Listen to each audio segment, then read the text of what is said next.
Wealthy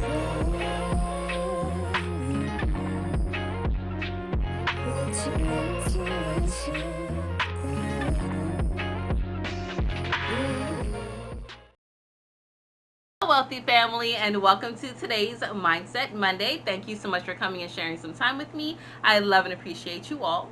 So today's Mindset Monday, we are talking about an emotional state that is so powerful. It is so strong. It resonates higher than love. It resonates higher than gratitude. Okay, this emotional frequency, and your emotions, as my marquee says, but just in general, not a marquee, thumbnail, just in general, your emotions are not just, emotions, not just something you feel, right?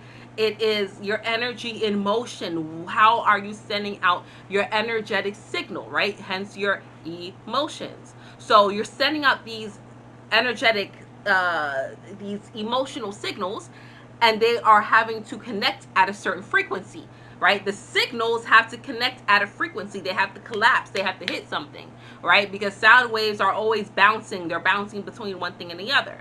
That's why it's always about control your emotions, because if you're setting off the emotion of anger, of disgust, of shame, of grief, of guilt, you're vibrating on that same level. And I've spoken about this before, but the scale of consciousness, right? Or the map of consciousness, really good book read, by the way.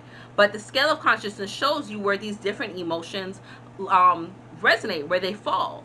But there was I don't know if I want to say an updated version, but there was a new study that showed how emotions measured, right? How, what frequency was the highest when a human felt it? What was the highest that it was able to expand past, their auric field? And they did that. The government was participating in this. They wanted to know, like, what is going on.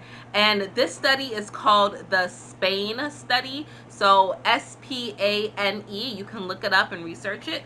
But for the sake of the video, the Spain study, they got a couple thousand people together and measured their different frequencies. And when they told these people to feel love or, feel gratitude, they saw it was pretty high. But those that felt authenticity, those that felt that they could be their authentic self, was high off the scale. It was the highest measured emotion. The highest measured. Now, I just happened, because my husband switched out our surround sound in the living room. So we were testing it out. And YouTube algorithm knows I love music. So they showed me the Metro Boomin symphonic symphonic thing, concert, whatever. And Metro Boomin, he did a set of all the songs that he produced. And one of them is Mask Off. And it was with the whole symphony, a whole orchestra symphony, very beautiful.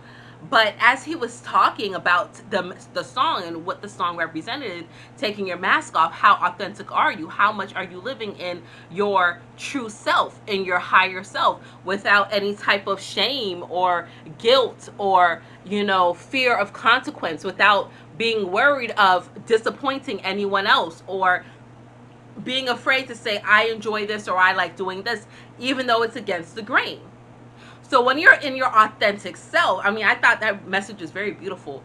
But when you're in your authentic self, when you take the mask off, of, I have to be the perfect child, I have to be the supportive sibling, I have to be the wonderful spouse, I have to be the loving, caring, understanding parent.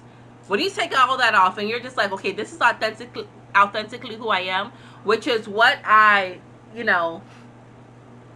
okay, I'm not going to get too deep into that, but a conversation I had with my father, who was not there. I know who my father is, and he's had a relationship and has lived with all my other siblings. He has 4 children with my mom, the first 3, and then he has 2 in between, and then I came. That's crazy, yes. But he lived with my siblings from my mom, and then my other 2 siblings, but he never really lived with me. I think my mom and him got divorced when I was like 1 or something like that, right? So I was young, so I didn't really get to experience living with him. And then my younger siblings, have lived with him and grew up and had a relationship.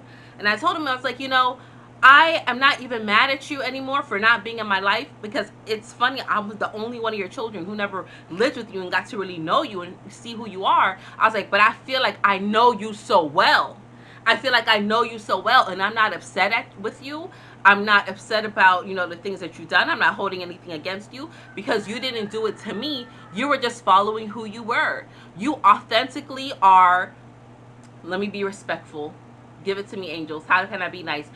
My father is authentically an individual that cares about self first and foremost. He is a survivor.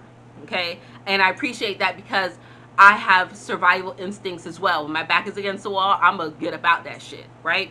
So I'm not upset because of what he did to me, because he was living his authentic life, right? And that's why he feels good and he can sleep at night, right? And have no issues. So I'm saying all that to say this: if you are not being authentic within yourself, if you're not living at that highest vibration, which is where we want to get to, we want to get to a space where we can live at our highest vibration. Because if everyone's walking around authentically being who they am and not trying to live up to certain expectations of other individuals, you will allow yourself to grow at such a massive perpetual state.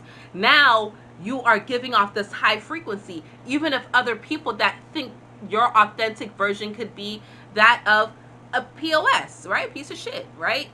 Like, some people can view my father as being that, but no, I'm not viewing it as that, because that's just who he is, right? That's just authentically who he is, and I'm not anyone to judge. And that's where this map of consciousness comes in. That's where this Spain study comes in, because when you're authentically yourself, you can respect and love someone when they're authentically being themselves. And when you look at the map of consciousness, when you I'll try to remember to put a picture up here somewhere in editing. But when you look at the highest energetic frequency resonating from a 700 and above, this is when you are just recognizing that everything just is.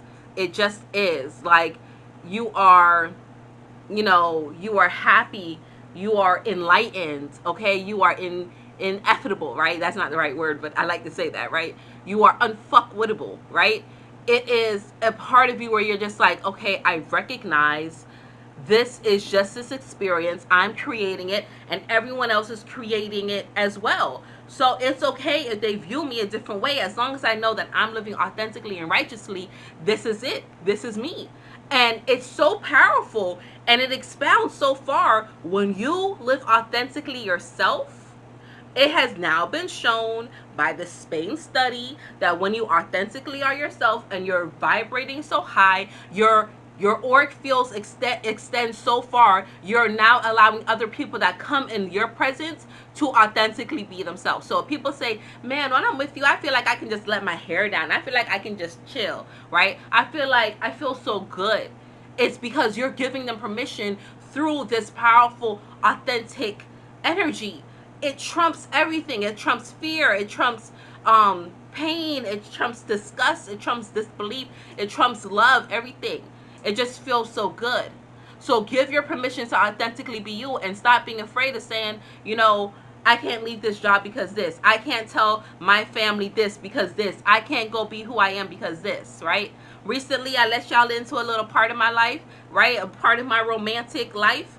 Now, my husband and I, who've been together, loved each other for over 2 decades, our marriage is solid.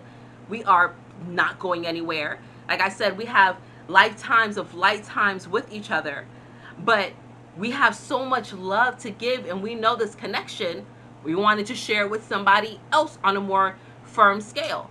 And not everybody gets that. Not everyone is enlightened enough to get that. All they see is the negative because of where they're resonating on the map of consciousness. And that's okay. But my elders have told me, I've had, my personal elders have told me, my personal spirit team has told me, and I've had other elders in the community let me know, other wise ones, other sages in the community let me know that I have to live my experience so I can speak about it, to give enlightenment to other people so we can get out of our shell. So I don't mind being the guinea pig for y'all. I'm living my authentic life. And it's not even the guinea pig. It's not even the guinea pig. I'm not even sacrificing or being tested on for anything. I am just authentically being me, and I'm following my desires and the way how I choose to live my life, and showing the enlightened stage of it, so that we can raise the consciousness, right? And other people can move from this lower level to a more enlightened, authenticated state. Okay? So instead of creating all these different paradigms and personalities in your life and then trying to live up with it, man, every time I speak to so and so, I got to be this. Every time I go here, I got to be this. Every time I'm here, I got to be. No.